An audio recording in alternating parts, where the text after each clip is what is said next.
آج کل سعودی حکومت نے ایک پابندی لگائی ہے، وہ پابندی یہ ہے کہ آپ صرف واجب طواف بیت اللہ شریف کے قریب گراؤنڈ فلور پہ کر سکتے ہیں۔ باقی اگر آپ اپنی نفلی طواف کر رہے ہو تو آپ نے دوسری یا تیسری منزل پر طواف کرنی ہوگی۔ تو بعض لوگ اس کے لیے یہ طریقہ اختیار کرتے ہیں کہ ویسے ہی احرام کی چادریں باندھ لیتے ہیں، اور ان کی عمرے کی نیت نہیں ہوتی بلکہ نفلی طواف کی نیت ہوتی ہے، اور وہ یہ چادریں اس لیے باندھتے ہیں تاکہ وہ بیت اللہ شریف کے قریب طواف کر سکیں۔ تو اس کے بارے میں دوست پوچھ رہے ہیں کہ اس کے بارے میں حکم کیا ہے۔ تو دیکھیں، جب آپ کسی جگہ جاتے ہیں، وہاں جو قانون ہوتا ہے اس قانون کی پابندی کرنا آپ پر لازم ہوتا ہے، آپ پر ضروری ہوتا ہے کہ آپ اس قانون کی پابندی کریں۔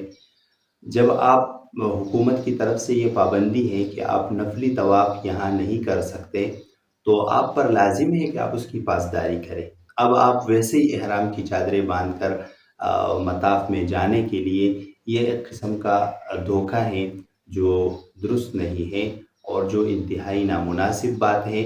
جب پابندی ہے تو آپ اس کی پابندی کریں، آپ جو قانون ہے اس کی پابندی کریں، کیونکہ جب آپ کسی جگہ جاتے ہیں تو وہاں کی قوانین کی پاسداری آپ پر لازم ہوتی ہے۔ اب انہوں نے جس وجہ سے یہ قانون بنایا ہے، آپ اس قانون کو توڑ رہے ہیں اور اس کے لیے آپ نے ایک حیلہ اختیار کیا ہے، تو یہ ایک انتہائی نامناسب بات ہے۔ ایسا نہیں کرنا چاہیے، اس کی اجازت نہیں ہے کہ آپ کسی جگہ جا کر وہاں دھوکہ دیں۔ آپ اللہ تعالیٰ کے گھر میں دھوکہ دیتے ہیں۔ حدیث میں آتا ہے من غش فلیس منا، جس نے دھوکہ دیا وہ ہم میں سے نہیں ہے۔